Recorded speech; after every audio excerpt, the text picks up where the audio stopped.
Kalahkanlah orang Amalek. Perhatiin baik-baik. Tumpaslah segala yang ada padanya. Dan janganlah ada belas kasihan kepadanya. Bunuhlah semuanya. Laki-laki maupun perempuan. Kanak-kanak maupun anak-anak yang menyusu. Lembu maupun domba. Unta maupun keledai. Coba kita hayati lebih dalam teman-teman. Jadi yang oleh Yahweh, Saul disuruh membunuh bangsa Amalek itu siapa? Pertama Anda baca sini, tumpaslah segala yang ada. Mungkin Anda berpikir, oh tumpaslah prajurit-prajurit yang ada. Musuh-musuh politik yang ada. Bukan teman-teman. Tumpaslah yang ada itu apa? Segalanya, beneran segalanya. Ditegaskan di sini. Jangan ada belas kasihan. Jadi Yahweh yang menyuruh Saul ini adalah Yahweh yang mengajari orang untuk tidak boleh punya belas kasihan. Kamu kalau mau membunuh, bahkan dikatakan di situ apa? Laki-laki, perempuan, perempuan, mau nenek-nenek, perawan, bahkan bayi-bayi yang masih menyusu, habisi. Kalau zaman sekarang, abad 21, ada negara, misalkan ini Rusia lagi perang dengan Ukraina, tiba-tiba Putin berkata, habisi orang Ukraina, jangan ada belas kasihan. Laki-laki, perempuan, bahkan anak-anak yang menyusu. Juga ternak-ternaknya jangan kamu sisakan. Mau kambing, keledai, sapi, habisi semua. Apa yang akan terjadi? Seluruh dunia akan berteriak. Putin sakit jiwa, psikopat, bajingan, tengik, sinting, nggak waras. Oh, tenan. Tapi hari ini saya mau bertanya kepada Anda. Beranikah Anda berkata seperti saya? Sekarang saya berkata. Yahweh yang tercatat di dalam 1 Samuel 15 adalah Yahweh yang sinting, sakit jiwa, psikopat. Sehingga menyuruh Saul bunuhnya jangan dengan belas kasihan. Bahkan bayi-bayi yang masih menyusu pun harus disikat habis. Dan tidak cukup di situ teman-teman. Tidak cukup di situ. Bukan manusianya saja. Bahkan binatang ternak yang tidak ikut-ikut. Ini tidak ikut urusannya manusia.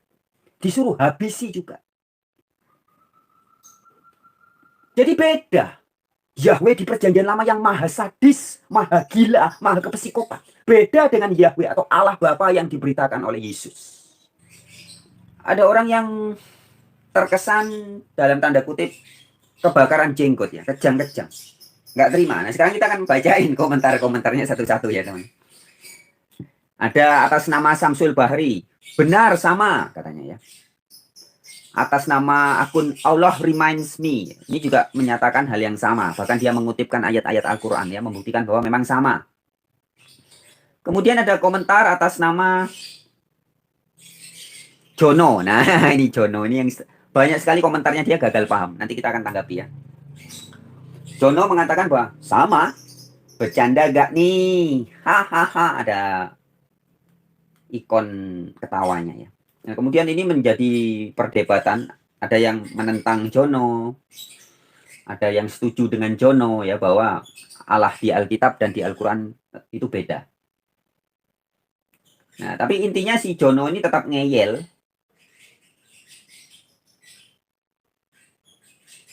Salah satu argumennya dia begini. Jika Allah Subhanahu wa Ta'ala dan Allah Yahweh itu sama, mengapa cerita nabi-nabinya berbeda dalam kitab Quran dan Alkitab? Ya, ini pertanyaan klasik teman-teman ya. Sekali lagi saya bacakan. Jono berkomentar, bertanya begini. Jika Allah Subhanahu wa Ta'ala dan Allah Yahweh itu sama, mengapa cerita nabi-nabinya berbeda dalam kitab Quran dan Alkitab? Jadi intinya dia mengatakan Allah di dalam Al-Quran.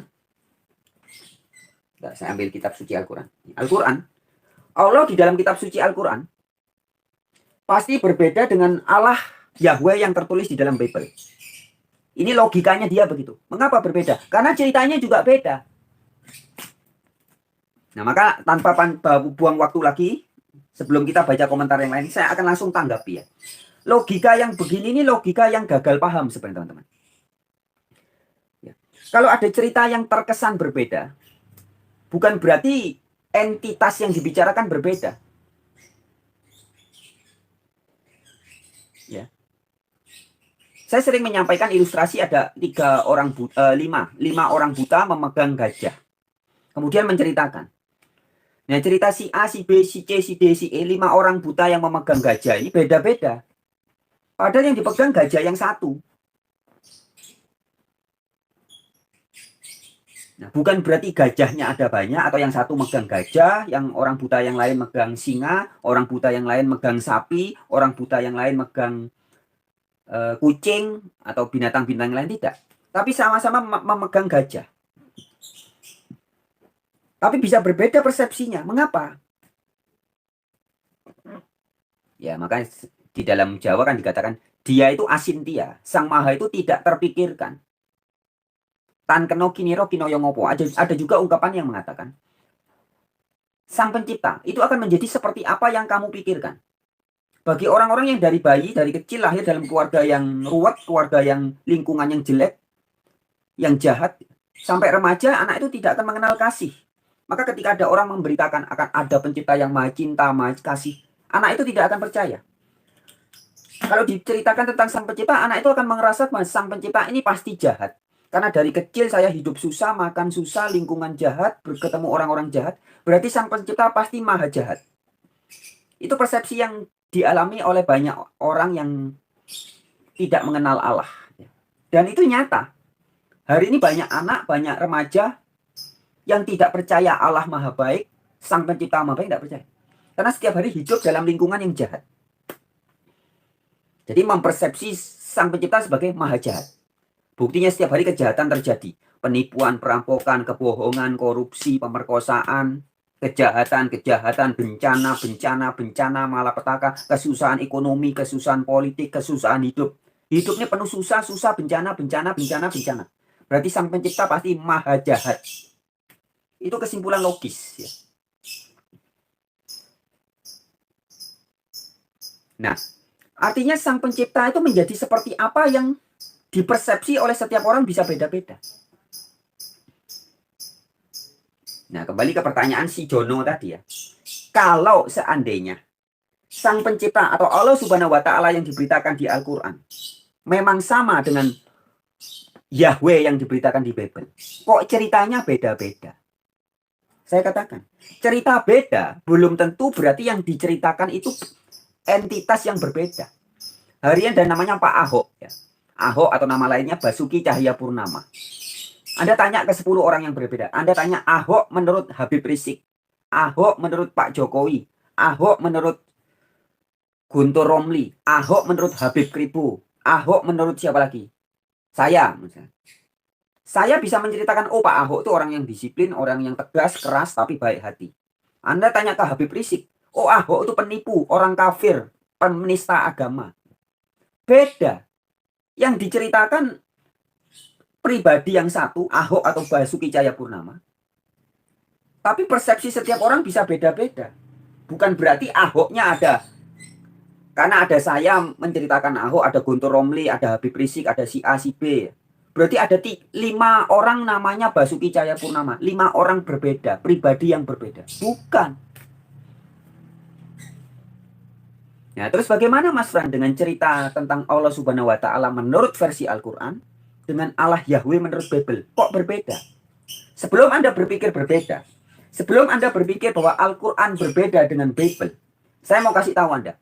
Taruh dulu Al-Quran. Ya, karena ini yang nanya orang-orang yang si pembaca Bible ya. Taruh Al-Quran. Anda tidak usah mengutak-atik Allah Subhanahu wa Ta'ala, tidak usah mengutak-atik Al-Quran. Anda buka Bible Anda. Saya demonstrasikan ya. Saya demonstrasikan ya. Saya buktikan dengan nyata ya. Anda buka di dalam kitab Kejadian pasal 6, ayat 6 dan juga ayat 7. Kejadian pasal 6 ini cerita kisah tentang Yahweh. Saya mau membuktikan begini teman-teman. Jangankan Anda membedakan antara Yahweh di Bible dengan Allah Subhanahu wa Ta'ala Allah di Al-Quran. Saya mau buktikan. Kalau Anda sudah berpikiran berbeda, sudah pakai kacamata perbedaan, maka Anda membaca Bible saja, tidak usah perjanjian lama dan perjanjian baru. Anda buka perjanjian lama saja, Anda akan mendapatkan perbedaan yang sangat kontradiksi. Perjanjian lama dengan perjanjian lama ketika bicara tentang Yahweh, akan ada beberapa Yahweh. Terkesan akan ada 2 Yahweh. Yahweh yang diceritakan oleh Nabi A berbeda dengan Yahweh yang diceritakan oleh Nabi B. Saya buktikan. Anda buka Yahweh yang diceritakan oleh Nabi Musa dalam kitab Taurat, kitab Kejadian pasal 6 ayat 6 dan 7. Di situ dikatakan Yahweh menyesal. Ya, di ayat 7 diulangi lagi. Maka menyesallah Yahweh karena sudah menjadikan manusia. Yahweh apa? Menyesal.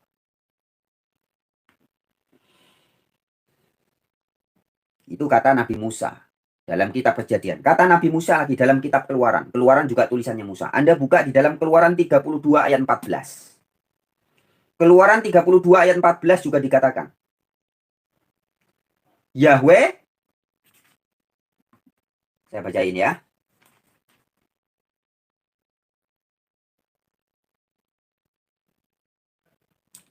Dan menyesallah Yahweh karena malapetaka yang telah dirancangkannya atas umatnya.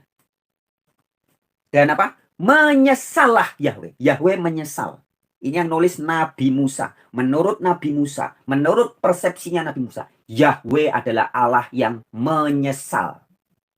Dan bukan cuma Nabi Musa, saya tambahin. Anda buka di dalam kitab Samuel. 1 Samuel 15. Ayat 11. Ayat 35. Juga dikatakan, Yahweh menyesal. Ya, Anda buka di dalam 2 Samuel 24 ayat 16. Juga dikatakan, Yahweh menyesal.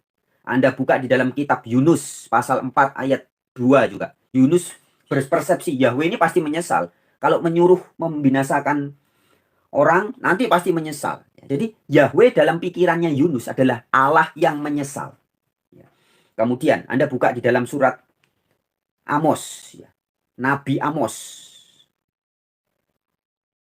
Amos 7 ayat 3 dan ayat 6. Juga dikatakan Yahweh menyesal. Kemudian Anda buka di dalam surat Yeremia. Ini nabi juga. Ini nabi semua yang ngomong nih. Nabi-nabi perjanjian lama mengatakan bahwa Yahweh pernah menyesal. Yeremia 26 ayat 3, ayat 13 itu tertulis jelas Yahweh menyesal. Kemudian 1 Tawarik 21 ayat 15. Juga di dalam kitab Yoel 2 ayat 13. Jelas dikatakan Yahweh menyesal.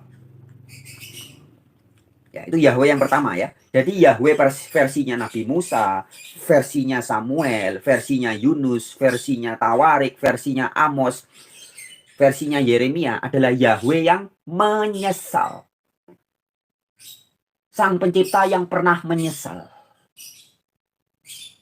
Sekarang kita lihat Yahweh yang diceritakan dalam 1 Samuel 15 ayat 29. Tadi di kitab Samuel, 1 Samuel 15 ayat 11 dan 35 dikatakan Yahweh menyesal. Tapi di kitab Samuel yang lain, pasal yang lain dikatakan, tak bacain ya. 1 Samuel 15. Bentar, saya bukain dulu ayatnya. 1 Samuel 15 ayat 29.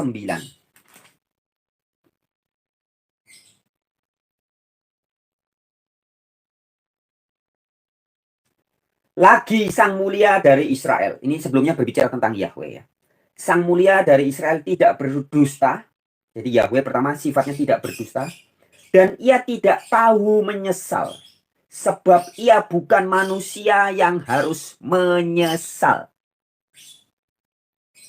Jelas? Jadi Yahweh yang diberitakan di dalam 1 Samuel 15 ayat 29 adalah Allah yang tidak pernah menyesal.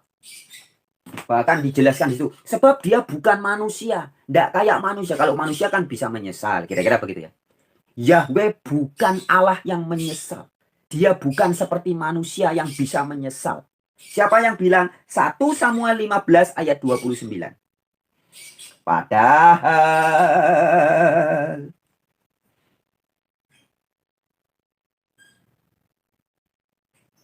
itu tadi ayat 29. Anda baca 29, 30, 31, 32, 33, 34, 35. 6 ayat berikutnya. Ini sama-sama di surat Samuel ayat 15, pasal 15. Yang tadi di ayat 29 kita dapati bahwa Yahweh tidak menyesal karena bukan manusia.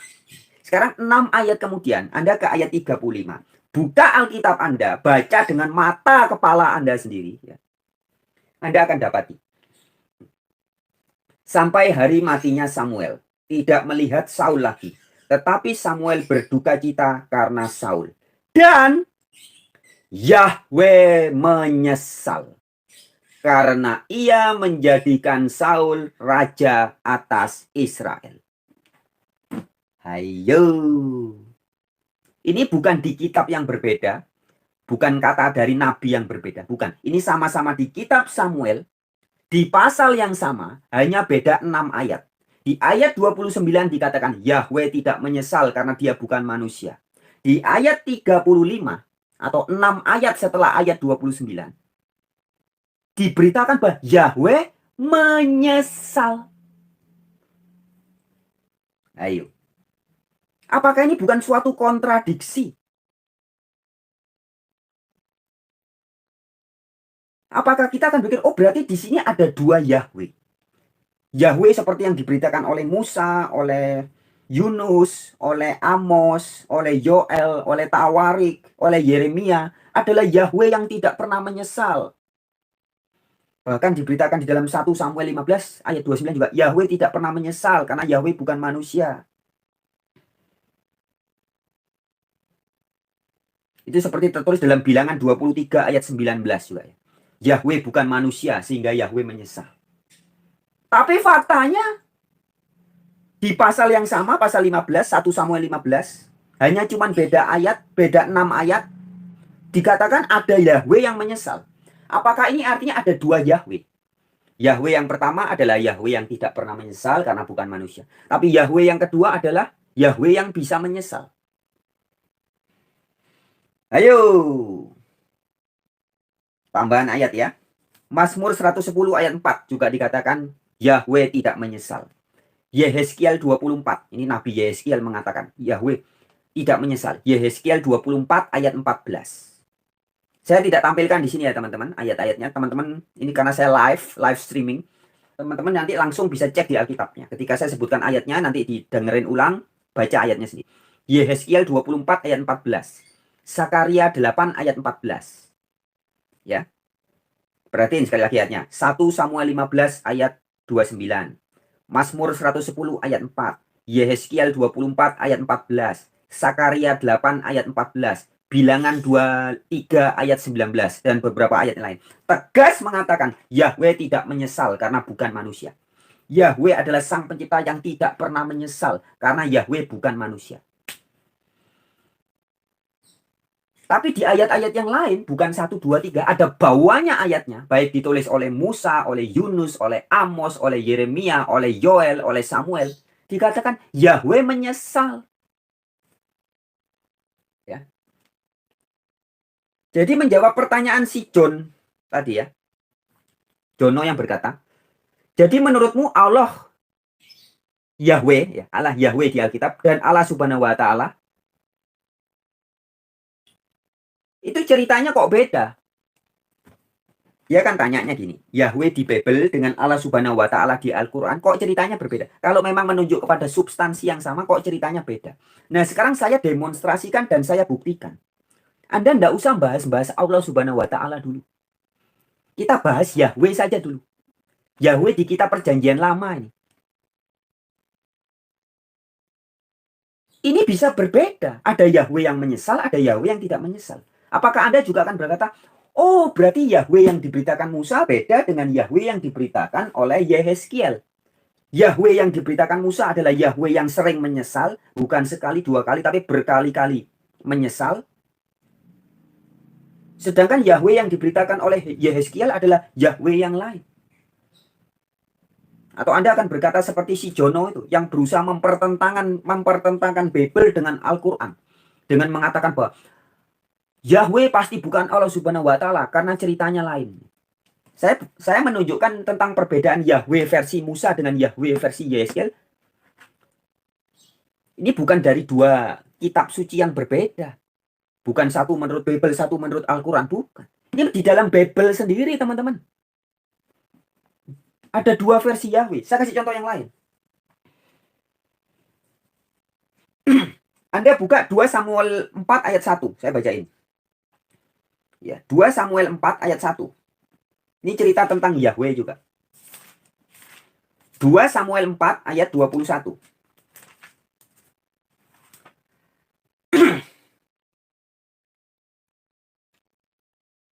Bentar ya. Saya bukain dulu ayatnya. 2 Samuel 24. Anda akan terkejut kalau melihat ini. Ayat 1 saya bacain ya. Bangkitlah pula murka Yahweh terhadap orang Israel. Ia menghasut Daud melawan mereka. Pergilah, hitunglah orang Israel dan orang Yehuda. Jadi dikatakan di sini murka Yahweh. Kalau Anda baca di teks bahasa Ibrani-nya tertulis Yahweh juga. Bangkitlah kemarahan Yahweh. Jadi yang marah ini Yahweh terhadap orang Israel, dan ia menyuruh Daud menghitung orang Israel. Di mana ayatnya? 2 Samuel 24 ayat 1. Yahweh menyuruh Daud menghitung orang Israel. Ini diceritakan dengan kisah yang sama. Kalau Anda buka di Bible itu ada referensi ayatnya. Di sini dikasih tahu. Ayat ini sama dengan 1 Tawarik 21. Langsung kita buka di dalam 1 Tawarik 21. Menceritakan kisah yang sama. Kisahnya sama, ceritanya sama ini. Ya. Tadi di dalam 2 Samuel 24 ayat 1 dikatakan siapa yang marah, yang murka? Yahweh murka dan kemudian nyuruh Daud menghitung orang Israel. Anda buka di dalam 1 Tawarik 21 ayat 1.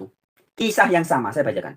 Iblis bangkit melawan orang Israel dan ia membujuk Daud untuk menghitung orang Israel.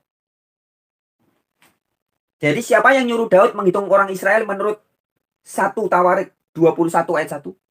Iblis. Kalau Anda baca di teks Ibrani-nya, Satan. Yang nyuruh Daud menghitung orang Israel adalah setan. Di mana ayatnya? 1 Tawarik 21 ayat 1. Tapi kalau Anda membukanya di 1 Samuel 24 ayat 1, yang menyuruh Daud menghitung orang Israel adalah Yahweh. Murkanya Yahweh. Ayo, bagaimana ini? Sama-sama di kitab Perjanjian Lama ini. Di kitab Samuel dikatakan Yahweh menyuruh Daud menghitung orang Israel. Di 1 Tawarik dikatakan iblis menyuruh Daud menghitung orang Israel. Apakah berarti ada dua pihak yang menyuruh Daud? Ini ceritanya sama, kasusnya sama. Atau kemudian orang-orang yang berlogika mulai banyak menyimpulkan, oh, jika di surat Samuel dikatakan Yahweh menyuruh Daud menghitung Israel, sedangkan di Tawarik dikatakan iblis menyuruh Daud menghitung Israel, berarti iblis adalah Yahweh, atau Yahweh adalah sama dengan iblis. Mana ayatnya ini? Di 2 Samuel 24 ayat 1 dikatakan Yahweh menyuruh Daud menghitung Israel. Di 1 Tawarik 21 ayat 1 dikatakan iblis, bahasa Ibrani-nya Satan. Setan menyuruh Daud menghitung orang Israel. Berarti Yahweh sama dengan setan. Clear. Betul enggak? Yahweh sama dengan iblis. Ini buktinya. Yahweh itu ya iblis, ya setan itu sendiri. Iblis ya Yahweh itu sendiri. Ya, teman-teman. Ini saya tidak sedang membandingkan Bible dengan Al-Quran atau Bible dengan kitab suci lain. Tidak. Ini Bible dengan Bible sendiri. Jadi kalau Anda pemilik akun Jono tadi yang mempermasalahkan, kok diceritakan di Bible Yahweh-nya beda dengan Allah Subhanahu wa Ta'ala di Al-Quran. Hei Mas Bro, jangan jauh-jauh membandingkan Yahweh di Bible dengan Allah Subhanahu wa Ta'ala di Al-Quran. Jangan jauh-jauh. Anda bandingkan dulu Yahweh di Bible dengan Yahweh di Bible. Itu ada dua Yahweh yang berbeda. Satu Yahweh yang Allah, satu Yahweh yang iblis. Loh. Tepok jidat deh. Ayo. Bingung nggak? Bingung nggak? Tadi yang pertama. Yahweh yang pertama diberitakan oleh Musa, diberitakan oleh Yunus, Yoel, Samuel, Yeremia. Yahweh yang menyesal. Menciptakan manusia menyesal. Memberikan malapetaka kemudian menyesal. Aduh, menyesal aku rek. Tapi Yahweh yang diberitakan oleh Samuel juga, dan juga oleh Mazmur, oleh Yehezkiel, oleh Zakaria, juga dalam kitab Bilangan, mengatakan Yahweh bukan manusia sehingga menyesal. Jadi Yahweh tidak pernah menyesal. Padahal yang nulis Kejadian, saat Kejadian 6 itu yang nulis Musa. Keluaran 32 yang nulis juga Musa. Di Kejadian 6 dan Keluaran pasal 23 ayat 14 dan Kejadian 6 ayat 6 dan ayat 7 dikatakan Yahweh menyesal. Tapi di kitab Bilangan, Bilangan ini kan tulisan Musa juga. Dikatakan Yahweh bukan manusia sehingga tidak menyesal. Jadi sama-sama tulisannya Musa, tapi berbeda nih, kontradiksi. Satu Yahwehnya tidak menyesal, yang satu Yahwehnya menyesal. Ayo, tapok jidat deh. Ya, sahabat-sahabat. Pada kesempatan ini saya tidak sedang akan membahas bagaimana sebenarnya terjemahan yang benar. Tidak. Tapi saya sedang mendemonstrasikan kepada Anda, orang-orang yang suka mempertentangkan tentang Yahweh dan Allah Subhanahu wa Ta'ala. Anda yang mengatakan bahwa cerita Allah Subhanahu wa Ta'ala di Al-Quran berbeda dengan Yahweh di Bible. Nah, karena ceritanya beda, pasti substansinya beda. Nah, saya berargumentasi ini untuk mematahkan dan menghancur leburkan cara berpikir Anda yang berusaha mati-matian. Pokoknya Allah di Bible harus beda dengan Allah di Al-Quran. Dan hari ini saya buktikan. Nggak usah bahas-bahas Al-Quran dulu. Nggak usah bahas-bahas Allah Subhanahu wa Ta'ala. Bahas Yahweh saja di Perjanjian Lama. Sama-sama di Perjanjian Lama. Ceritanya beda-beda. Yahweh menurut Nabi Musa beda dengan Yahweh menurut Nabi Zakaria. Yahweh yang diceritakan Nabi Zakaria adalah Yahweh yang tidak pernah menyesal. Bahkan dibandingkan dengan manusia. Dia tidak menyesal karena dia bukan manusia. Sedangkan Yahweh yang diberitakan oleh Musa adalah Yahweh yang menyesal. Artinya teman, kalau mau berpikir perbedaan, kalau sudah pakai kacamata pokoknya berbeda, Anda tidak usah nyari ke agama lain atau ke kitab-kitab suci lain. Begitupun teman-teman yang ngaku-ngaku Islam. Ya, sekarang tak balik. Ya. Allah Subhanahu wa Ta'ala pasti bukan Yahweh. Karena ceritanya beda. Nah, sekarang saya kasih tunjuk. Kalau Anda sudah pakai kacamata perbedaan, Anda tidak usah membandingkan Al-Quran, Allah Subhanahu wa Ta'ala di Al-Quran dengan Allah Yahweh. Tidak usah. Anda lihat aja, buka di Al-Quran. Ada 99 Asma'ul Husna. Sifat-sifat Allah. Nah, kalau Anda teliti dari sifat-sifatnya Allah Subhanahu wa Ta'ala, itu bisa ada yang dianggap bertentangan dan kontradiksi. Yang satu, Maha Pengampun. Ya kan? Dari 99 sifatnya. Maha mulia, maha tinggi, maha pembalas. Ada maha pembalas, ada maha pengampun. Ya. Ada maha penghukum. Loh, katanya pengampun. Pengampun kok penghukum? Ini sudah dua sifat yang berbeda. Yang kontradiksi. Ya. Jadi intinya, tergantung di pikiran kita. Kalau pikiran kita sudah jahat ketika membaca Al-Quran, saya akan membaca Al-Quran untuk mencari-cari kesalahan Al-Quran. Maka saya akan ketemu aja. Saya akan bisa mencari-cari sesuatu yang saya anggap salah. Al-Quran ini tidak salah. Ini buktinya ini. Gitu. Saya kalau mau mencari-cari kesalahan Bible, kayak tadi di awal sudah saya buktikan. Itu saya mengilustrasikan, saya menganalogikan, saya memberi contoh. Saya sebagai orang yang sedang mencari-cari perbedaan Yahweh di Perjanjian Lama. Yahweh dengan Yahweh. Yahweh versus Yahweh. Ayo. Ada Yahweh yang menyesal, ada Yahweh yang tidak menyesal. Ada dua Yahweh dong. Ada lagi apa tadi? 2 Samuel 24 ayat 1 dan 1 Tawarik 21 ayat 1. Menceritakan dalam 2 Samuel 24 ayat 1 dikatakan, Yahweh murka, kemarahannya Yahweh menyuruh Daud menghitung orang Israel. Dalam cerita yang sama, dalam 1 Tawarik 21 ayat 1 dikatakan, iblis, bahasa Ibraninya Satan. Saya sudah cek dalam teks Ibrani, tulisnya Satan. Setan menyuruh Daud menghitung orang Israel. Jadi yang benar yang mana ini? Apakah seperti yang dikatakan di 2 Samuel 24 bahwa yang menyuruh Daud adalah Yahweh, atau yang benar seperti diceritakan dalam 1 Tawarik 21 bahwa yang menyuruh Daud menghitung Israel adalah setan atau iblis? Atau dua-duanya benar? Artinya Yahweh ya iblis itu sendiri, Yahweh ya setan itu sendiri. Ya, ayo tapok jidat deh.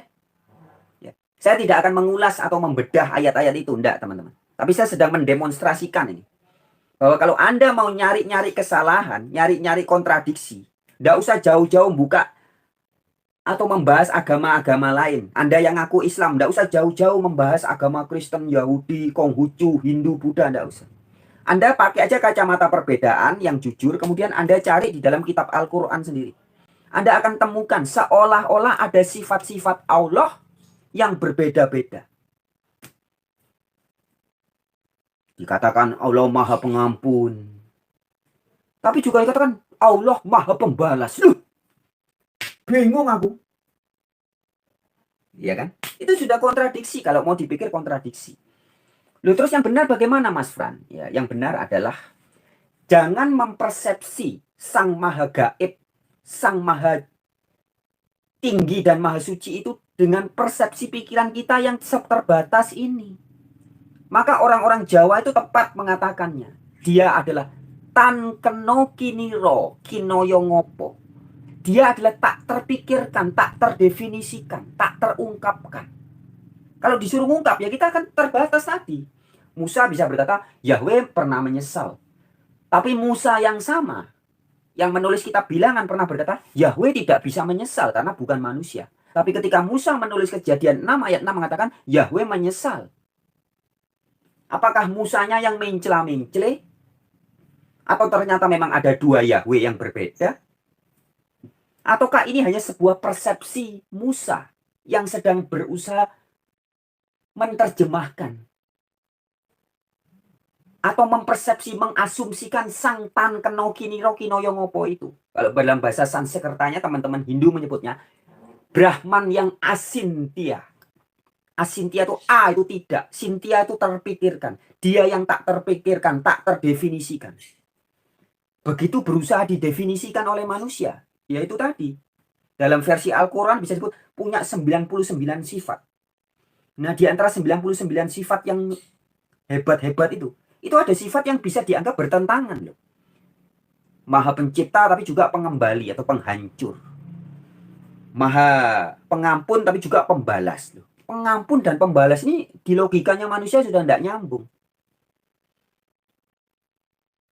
Mengampuni ya itu mengampuni terus, tidak pernah balas, mengampuni. Logikanya kayak kita kan begitu. Ternyata tidak. Ya, terus yang benar bagaimana? Ya itu tadi, asintia. Dia tak terpikirkan. Kalau dalam kitab tertentu dikatakan, aku akan menjadi seperti apa yang kamu pikirkan. Ketika orang-orang ateis berkata, sang pencipta tidak ada. Berarti sang pencipta akan menjadi tidak ada bagi orang-orang ateis.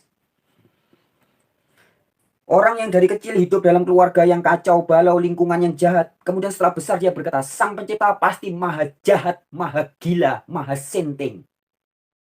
Maka ada film judulnya God Must Be Crazy. Buktinya nih, setiap hari dunia kacau balau. Setiap saya jalan ke sana ketemu orang jahat, ke sana ketemu orang jahat. Saya jalan baik-baik tiba-tiba dijenggongi anjing, digigit anjing, dikejar anjing. Ciptaannya sang pencipta ini jahat-jahat semua. Setiap hari saya tumbuh kembang dari bapak yang jahat, ibu yang jahat, kakak saya jahat, lingkungan saya jahat. Berarti ini memang ciptaan maha jahat semua. Akhirnya anak itu yang sudah dewasa dia berkembang menjadi berkonsep pencipta ini pasti maha jahat. Ya, terjadilah dia maha jahat bagi si A. Ada anak yang dari kecil tumbuh kembang di 10 atau di salah satu negara terbahagia di dunia. New Zealand atau Skotlandia atau Belanda. Lahir dalam keluarga yang ya cukup lah. Karena di Belanda itu orang miskin, orang tidak bekerja kan digaji ya. Tidak bekerja, jadi tidak bakal ada orang kelaparan. Orang hidup susah banget itu tidak ada. Karena itu negara berkembang, jadi maka dikatakan negara bahagia di dunia ya. Anak itu tumbuh dalam lingkungan yang dari kecil bahagia, sukacita, damai. Kemudian ketika dewasa ditanya, kamu percaya sang pencipta? Diana itu menjawab, kalau seandainya sang pencipta itu betulan ada, pasti dia maha baik, maha cinta, maha indah. Loh, kok kamu bisa bilang, iya karena setiap hari saya tinggal di lingkungan yang indah, tanaman-tanaman yang indah, di alam yang indah. Semuanya indah, semuanya baik-baik. Pasti sang pencipta maha baik. Ya, jadi sahabat-sahabatku, dia akan menjadi seperti apa yang kamu pikirkan. Anda berpikir Yahweh menyesal, ya berarti Yahweh pernah menyesal. Anda berpikir Yahweh tidak pernah menyesal, ya berarti tidak pernah menyesal. Nah, sekarang kembali ke tema saya, menjawab orang-orang yang kebakaran jenggot ya. Ketika saya kemarin membuat status di YouTube bahwa Allah Subhanahu wa taala adalah Yahweh ya. Kita baca lagi selain Jono. Selain Jono, pemilik akun Jono ini ada lagi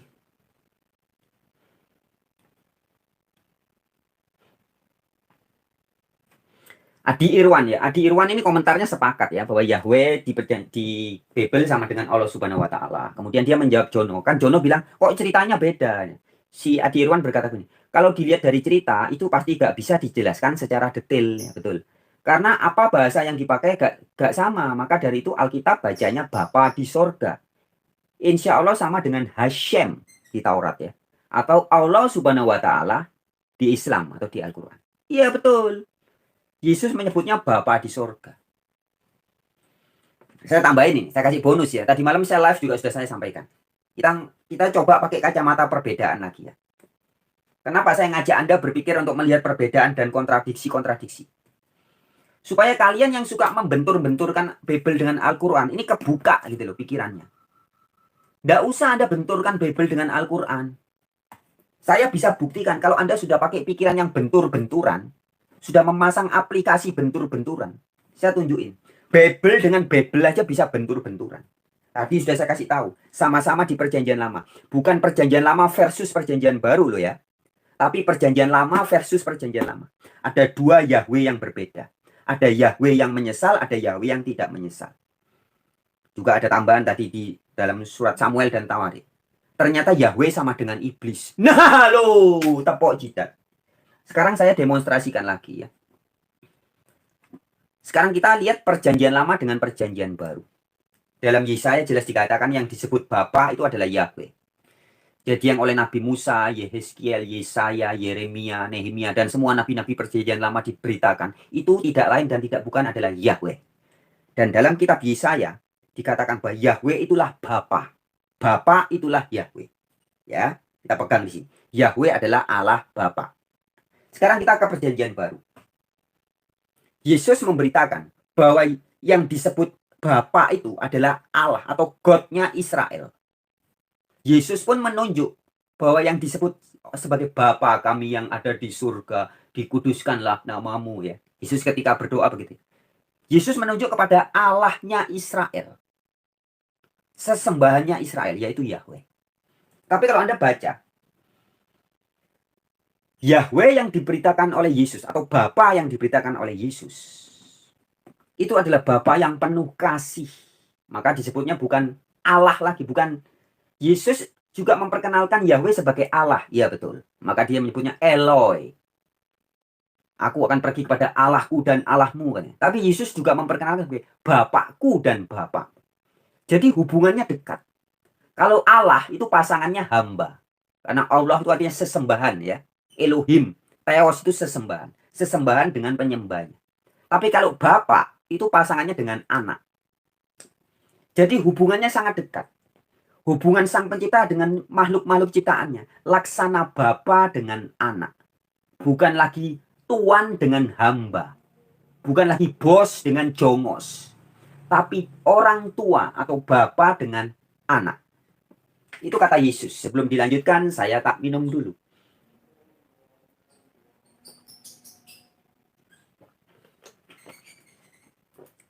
Ya. Kita lanjutkan. Tadi saya sudah perbandingkan Yahweh di perjanjian lama kontradiksi. Sekarang saya akan demonstrasikan kepada Anda. bahwa Bapa yang diberitakan Yesus, yang sebenarnya ya memang Yahweh juga. Karena arti dari nama Yesua atau Yesus tadi, Yahweh menyelamatkan. Jadi Yesus juga memberitakan Yahweh. Tapi saya akan coba demonstrasikan kepada Anda. Kita main-main berpikir bebas ya.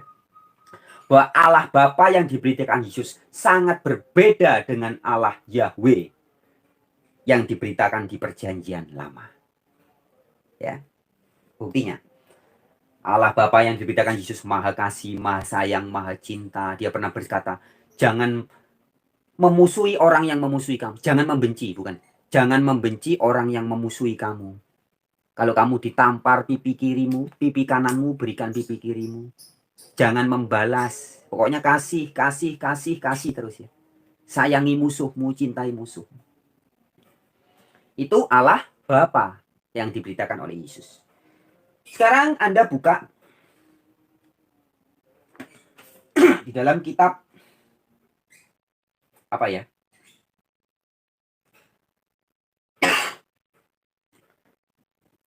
Ya, saya kasih. Ini ayatnya ada banyak ya. Yahweh di perjanjian lama menyuruh nabi-nabinya membunuh musuh-musuhnya. Ada buahnya. Bukan 1, 2, 3, 4, 5. Bukan. Ada lebih dari 5 ayat di perjanjian lama. Saya cari di Google. Anda ketik aja. Yahweh menyuruh bunuh.